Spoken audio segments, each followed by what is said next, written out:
Hello friends, how are you this evening? I want to come to you with a solo dolo part 2. And in this part, I wanted to talk to you about not being solo. Because I wanted to make something very clear. Just because I am okay with the idea of always being a single person, that does not mean that I am not open to and excited for a relationship with the right man.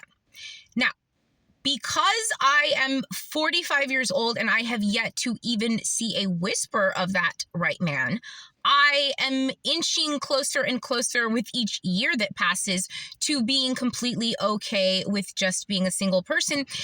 And more importantly, I do not live in a state of chaos.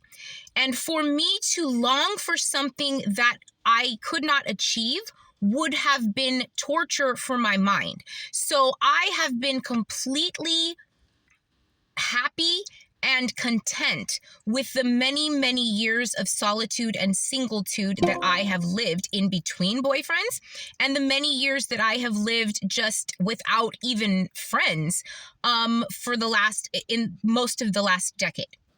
And it is because I have the type of personality where I don't want to suffer. And so when you don't want to suffer, you don't long for something that is not. You are grateful in the present moment for what is. I used to watch a show called The Ultimate Fighter. And one time there was a fighter on the show, and I wish I remember his name, but I cannot remember his name. But he said a quote that stuck with me because it was like the mantra for my life, and I heard it quoted like in words, and it really stuck with me. And he said, "You must make peace with the worst case scenario. Then you can fight with a free heart." And that is such an important thing for all humans to understand. You must make peace with the worst case scenario of any situation, just in case.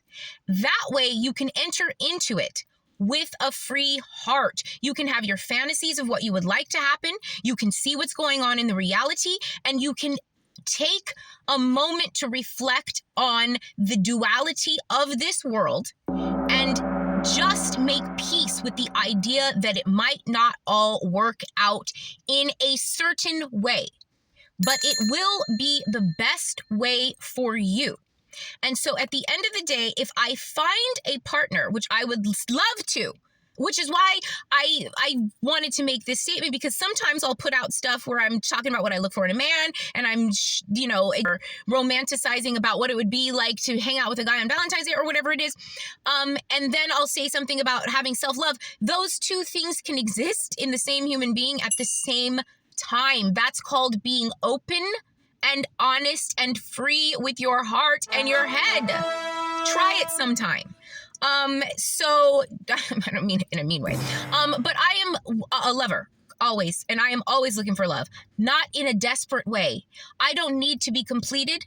I don't need anything like that from love or romance. What I would like is to be complimented.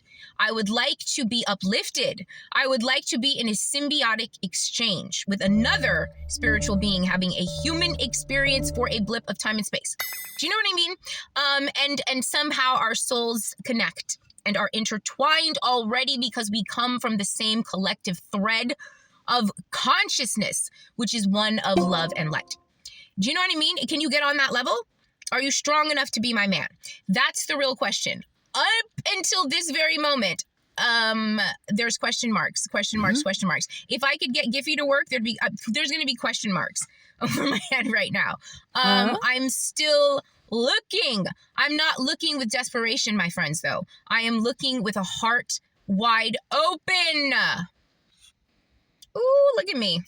Okay, anyway, that's all I wanted to say. Thank you. Love you. Bye.